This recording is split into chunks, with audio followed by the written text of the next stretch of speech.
நான் என்னுடைய அரசியல் பயணத்தை தொடங்கி அதுக்கு ஒரு தொடக்க புள்ளியா நம்ம கட்சியினுடைய பேரை போன பிப்ரவரி மாதம் நான் அறிவித்தேன். அன்னிலேருந்தே பார்த்தீங்கன்னா ஒரு குறிப்பிட்ட ஒரு நாளுக்காக நீங்கள் எல்லாருமே வெயிட் பண்ணிக்கிட்டு இருக்கீங்கன்றது எனக்கு நல்லா தெரிஞ்சது. எஸ் நம்ம முதல் மாநில மாநாடு அதுக்கான ஏற்பாடுகள்லாம் நடந்துக்கிட்டு இருக்கு. கூடிய சீக்கிரமே அது என்னைக்கு எப்போன்றதெல்லாம் நான் உங்களுக்கு அறிவிச்சிடுறேன்.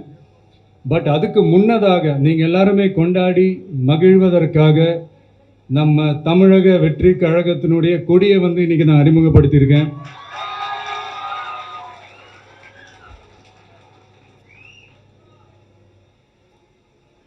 இது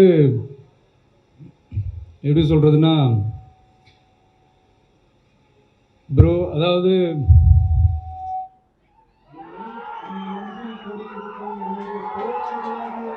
உங்க முன்னாடியும் சரி,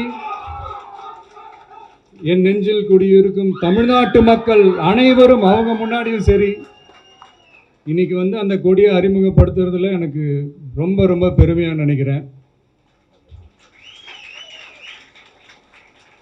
இது வரைக்கும் நாம் நமக்காக உழைச்சோம். இனி வரப்போகிற இயர்ஸில் நம்மளை ஒரு கட்சி ரீதியாக நம்மளை தயார்படுத்திக்கிட்டு தமிழ்நாட்டுக்காகவும் தமிழ்நாட்டு மக்களின் உயர்வுக்காகவும் நம்ம எல்லாருமா சேர்ந்து உழைப்போம்.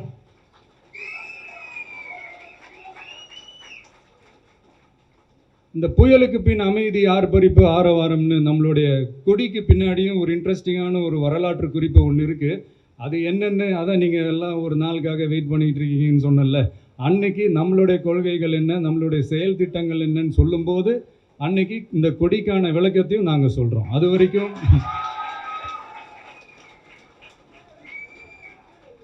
ஒரு சந்தோஷமா ஒரு கெத்தா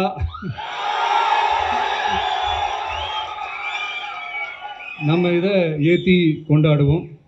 இது வெறும் நம்மளுடைய ஒரு கட்சிக்கான கொடியாக மட்டும் இதை நான் பார்க்கலைங்க. தமிழ்நாட்டோட வருங்கால தலைமுறைக்கான ஒரு வெற்றிக்கான ஒரு கொடையாக தான் நான் பார்க்குறேன். இது உங்கள் இல்லத்தில் உங்கள் உள்ளத்தில் இதெல்லாம் நான் சொல்லாமலே நீங்கள் ஏற்றுவீங்கன்றது எனக்கு நல்லா தெரியும். பட் இருந்தாலும் அதுக்கான அந்த முறையான அந்த பெர்மிஷன்லாம் வாங்கிட்டு அந்த ரூல்ஸ் அண்ட் ரெகுலேஷன்ஸ்லாம் ஃபாலோ பண்ணிவிட்டு அனைவரிடமும் தோழமை பாராட்டி நம்ம இதை ஏற்றி கொண்டாடுவோம். சரிங்களா? அது வரைக்கும் கான்ஃபிடென்ட்டாக இருங்க. நல்லது நடக்கும், வெற்றி நிச்சயம். மீண்டும் சந்திக்கும் வரை நன்றி, வணக்கம்.